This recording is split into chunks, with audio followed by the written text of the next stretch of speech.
E para a gente fechar a aula, a gente vai falar rapidamente sobre esse tópico de frameworks comuns. Você vai aprofundar bastante ainda em vários outros tipos de métrica, em vários tipos de análise, SQL, mas aqui eu quero falar um pouquinho de frameworks. Lembrando que frameworks não são bala de prata. Muitas vezes você tem que adaptar ele para a sua realidade, mas acho que vale a pena trazer alguns aqui que são os mais conhecidos e mais usados também. O primeiro, e é um que eu gosto muito, é o BHAG, que é o Big Hairy Audacious Goal. Basicamente, numa tradução literal, é uma meta grande, cabeluda e audaciosa. Ela é uma métrica que tem que ser de longo, até mesmo longuíssimo prazo, de muitos anos, que serve para conectar toda a estratégia e ser um drive da sua empresa ali ao longo dos anos. Um exemplo bem legal era o BHAG da Microsoft, que era ter o computador na mesa de cada casa. Isso é bem legal. Na PM3, nós, inclusive, usamos o BHAG também, mas ele é um pouco mais tangível, mas ainda assim desafiador. Nosso BHAG ali na época era emitir milhares de certificados em 5 anos. Se você ver aí, tá aí em negrito, porque eu mesmo não quis revelar essa quantidade, mas a gente tinha ali uma quantidade de certificados que era algo que realmente dita a estratégia da nossa empresa. Uma outra métrica bem legal é o One Metric That Matters. Essa é ou seja, como o nome diz, é a única métrica que importa. Qual o foco dela? Como ela deve ser usada? Ela deve ser usada para projetos ou iniciativas de curto, médio prazo, ou seja, de 2 a 6 meses. É algo do tipo, olha, esse é o nosso foco nos próximos 2 a 6 meses, a gente vai focar só nessa métrica e vamos embora focar nisso. Esse termo foi cunhado, inclusive, pelo Alistair Crowe, que ele é o autor do livro Lean Analytics, super recomendo esse livro, inclusive. Ele estava, na época, conversando com muitas startups e vendo que elas estavam meio perdidas, às vezes até focando em métricas da vaidade. Ele falava, esqueçam todas essas métricas, foque somente em uma, porque você está no momento que isso é importante. Normalmente, numa empresa maior, uma instituição grande, com diversos produtos e milhares de funcionários, talvez não vai fazer sentido a empresa conseguir focar em uma só métrica.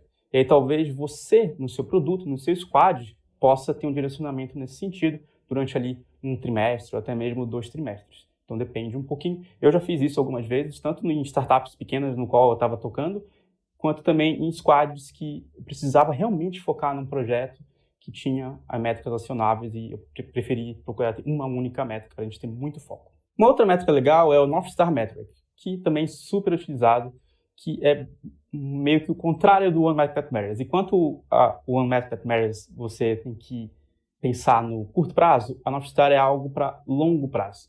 Ela é uma métrica que tenta capturar o valor que o seu produto está entregando para os consumidores. Ela é, inclusive, muitas vezes usada para você conectar todos os times numa única visão e numa única missão do negócio. Muitas vezes, inclusive, as empresas nem usam o BHAG, que eu mostrei, e às vezes usam a North Star ao invés do BHAG. É que o BHAG, ele não é uma métrica exata, ele é uma métrica, mas ele é uma meta.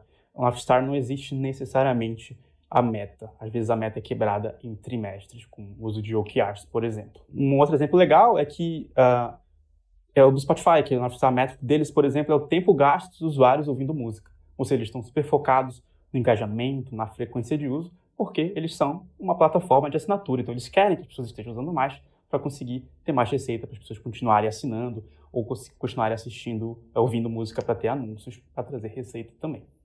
Então, normalmente, a North Star Metric é uma métrica que está lá em cima, que você consegue cascatear, entrelaçar com várias outras métricas, como eu acabei de falar, frequência de uso, engajamento, que gera mais receita. Então, comparando aqui, só para resumir, esses 3 grandes frameworks bem populares, você pode ver o que é cada um deles, para quem é e por que usar cada um deles. E você pode avaliar se faz sentido usar no seu squad, na sua tribo, ou até mesmo na sua empresa ou na sua startup. E eu não podia deixar de falar das métricas da vaidade.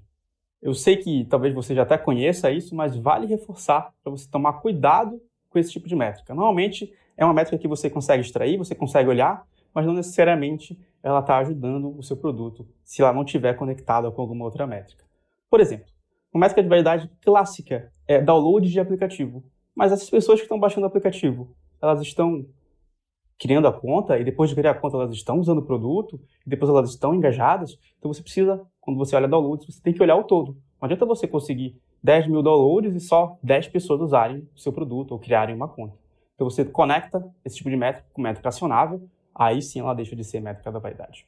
Um outro bom exemplo, visualizações de um artigo. É uma métrica legal. Se você tiver ali, inclusive, pessoas trabalhando com esse foco, ok. Mas não adianta nada você ter milhares de visualizações, talvez até para o público errado, que não vai lá e vira um lead para o seu produto ou compra o seu produto. Aí você talvez esteja com a estratégia errada E se você só olhar para essa métrica, você não vai estar acionando nada no seu negócio em si. Então, sempre tenta correlacionar com alguma métrica do seu negócio. E por que eu trouxe isso agora? Apesar de saber que talvez você já até saiba disso tudo de métrica da vaidade.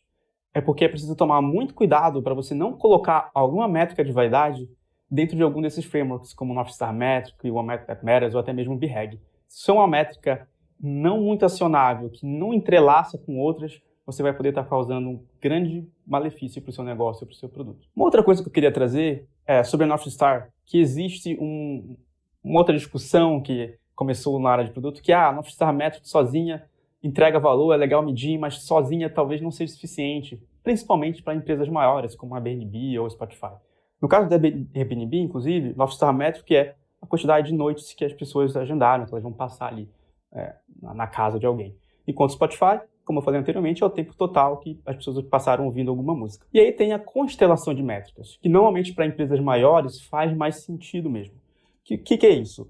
É um conjunto de métricas que representam um valor que o produto entrega. Ou seja, é uma boa ideia você adicionar métricas de qualidade ou de eficiência, como, por exemplo, o próprio Airbnb. Ele tem ali a quantidade de noites que as pessoas passam, uma métrica de qualidade, que ela mensura o NPS do hóspede, ou seja, a satisfação dele ter ficado naquele local, e tem uma métrica de eficiência, que é o ticket médio por reserva. Ou seja, eles estão conseguindo, através disso, ter realmente uma visão macro do negócio. Poxa, eu consigo ver qualidade, eu consigo ver eficiência do meu negócio. Então, através disso, dá até para desdobrar de uma maneira um pouco melhor o entrelaçamento das métricas, que acabam sendo métricas até mesmo, muitas vezes, de produto, que a gente viu anteriormente nos outros tópicos. E você deve estar se perguntando, tá bom, e quando eu não tenho dados? Realmente, esse é um cenário muito comum, acontece muitas vezes, e se você é uma pessoa que não tem dados, não se preocupe, tem milhares de outras pessoas que também não têm, ou que tenham só uma parte dos dados e precisa dos outros, mas eles não estão acessíveis, ou às vezes não estão confiáveis. Você tem ali o dado, mas, putz, essa base de dados não está muito legal, acho que está errado. E aí, o que você faz? Realmente é um caso difícil, mas existem algumas soluções. Primeiro, você pode conversar com a sua equipe e ver se é possível começar a coletar os dados de alguma outra forma, talvez inserir tracking em outras etapas da jornada do usuário, para você começar a coletar esses dados. Às vezes é possível, deve ter alguma solução. Uma outra forma de resolver isso é você identificar métricas que já existem e que possam ser uma métrica proxy para a métrica que você gostaria. Justamente esse entrelaçamento. Às vezes elas vão ser até um pouco mais lentas para trazer um insight para você, porém é melhor do que não ter nada. Mas não se preocupe, a gente vai falar mais sobre isso também ao longo do curso, sobre o que fazer quando você não tem métricas, e vamos dar vários exemplos também como você pode resolver esse problema. E para encerrar essa aula, eu queria deixar aqui 3 livros de referência que são muito legais. Existe esse livro de Product Analytics, ele até fala um pouco de Data Science ali.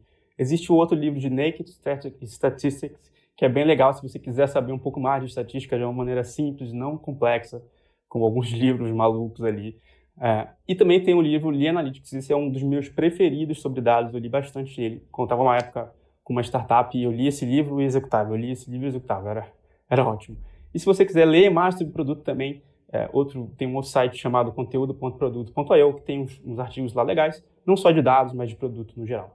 Também convido você a me seguir nas redes sociais, se quiser trocar uma ideia, pode escolher sua rede social favorita, me adicionar e mandar uma mensagem se quiser. Muito obrigado, eu vejo você na comunidade da PM3, espero que você tenha gostado dessa aula e aproveite muito o curso. Até mais!